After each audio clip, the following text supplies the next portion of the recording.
ultimate 2 seed and had the Thunder's number all season.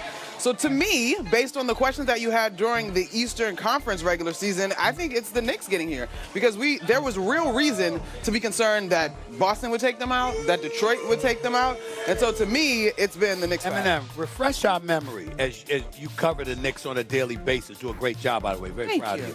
But educate us about how the Knicks looked against the Spurs in your estimation in the couple of meetings they had. So there were 2 regular season meetings, and then there was the NBA Cup meeting, right? And now, I was looking at these last night, S.A., so I'm glad you brought this up. There are sort of asterisks. There are things to consider in each meeting, right?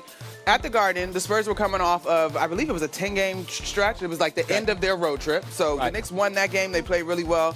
Then in the Cup, I thought that was maybe the most balanced opportunity you got to see both teams at their best. Now, Wemby was still on a minutes restriction. I think the starting lineup was different at that point. Yeah. And for the Knicks, Mitchell Robinson had 15 rebounds, 10 offensive in that game. Jordan Clarkson and Tyler Kolek also go off down the stretch in that game, and the Knicks pull away. Then there was the last meeting, New Year's Eve, in which Julian Champagnie had 36 points. He hit 11 threes in that game. He was out of this world, right? And the Spurs took command in that one, but I think Josh Hart was also out in that one. So I actually think that the Knicks and Spurs have played well.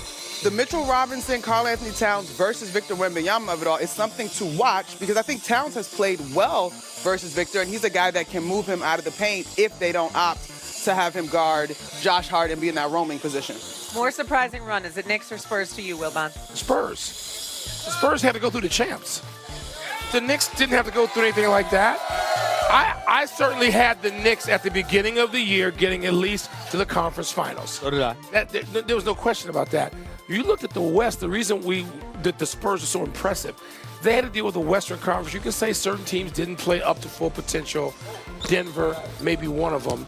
When you looked at the beginning of the season in the West, you got Oklahoma City sitting up there that a lot of people thought they were going to win multiple, I don't mean 2, a run of championships. Yeah. I did not expect that. I thought that the league is too good right now to allow a repeat. But the Spurs having to go through an Oklahoma City team that had home court advantage. Now, I know if you tell me that J-Dub is not going to be out there, that does sort of skew the answer a little bit. But still, Oklahoma City all season was a favorite to win the Western Conference. So the Spurs, toppling them is a surprise. The Knicks getting this far is absolutely should not have surprised. Remember, it was finals or bust for the Knicks. We didn't start to believe in the Celtics until late March or early April. Yeah, but you can't act like they weren't there, though. But I hear you in terms of expectations. The Knicks expectations. That's what we say, that finals or bust. When they made the Kojo games, that was what the expectation was for the Knicks. I'm more surprised by the Knicks. Why? Because of how they did it. See, you got to remember, we watched Oklahoma City lose 4 or 5, and although it was the regular season, there are certain things that happen during the regular season, Mike Wilbon, and you know this, it just tweaks your thinking to some degree.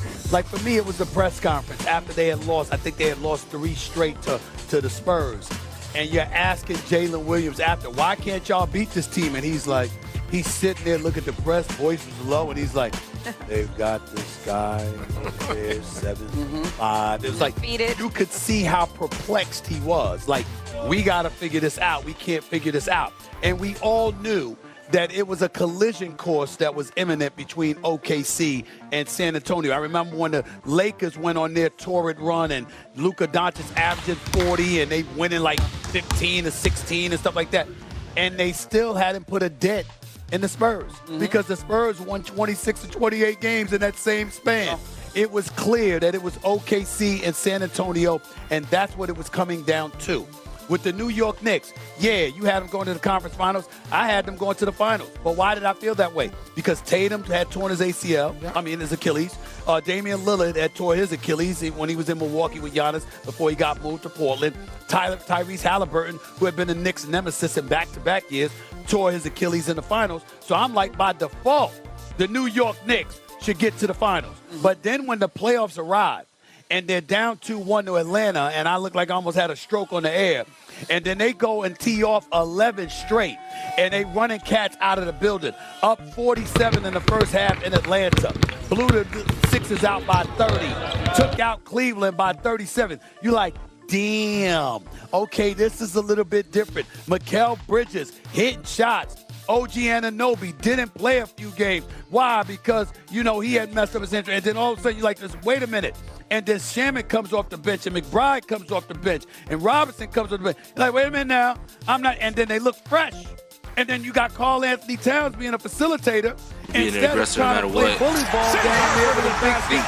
And Dylan Harper's having a. And I'm like, yo, he's out there making it happen. I'm like, I didn't see this coming. Stephen A. To that extent, I hear you. I get it.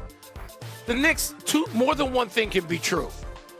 Not on first take. But anyway, go ahead. Yeah, more than one thing can be true.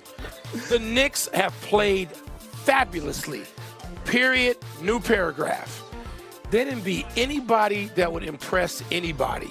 They didn't. It's not their fault. Like, they you know, playing well, making shots, I think our energy is, you know, always in the right place. Don't tell me Atlanta and Philly and Cleveland are worth a damn.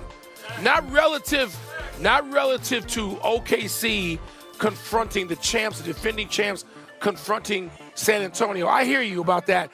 And they clearly were spooked by the sight of Wembanyama, right? And all 7 foot, whatever it is of him out there. But the Knicks did exactly what they were supposed to do. That is why I have no idea. It's rare in 45 years of covering the NBA playoffs. I have no idea who I think is going to win this series. None. Yeah. Because the Knicks have been so impressive in this 11-game run, being down 2-1 to Atlanta. Mike Brown has done things on the fly. A guy who has his own experiences in big-time basketball in Cleveland and, of course, at Golden State and did a hell of a job as coach of the year in Sacramento. There's so many reasons to look at the Knicks and say, okay, they've been the most impressive team. But then they beat the champs. Yeah. They beat the champs and going in and winning in Game 7, that's, man. It is incredibly impressive, and this is a challenging question. I think you can side with either team. 2, 3. But I will say, the champs, to me, did not look as untouchable as they did when they ran it. Oh, was that because San Antonio made them look that way? But I think if you go back to the earlier series, I think it looked a little more human, if you will, right? Now, and that takes nothing away from what the Spurs did. Yeah. But I think you can make a strong argument for either team being more impressive. It's true. I will say this about the Spurs. Impressive who they had to go through, but also they were on a 6-season playoff drought. They haven't been here in a minute, so they've overcome that as well. We've seen the Knicks in similar scenarios over the last few years. Okay, so we mentioned earlier, weather has impacted travel here in Texas. I somehow made it here on this set after landing and rolling in at 9:51. Got 3 makes, see, let's rock. The show started 9 minutes later. So that leads to the Shea shout-out of First Take. ESPN production coordinator Izzy DiBattista, who got me from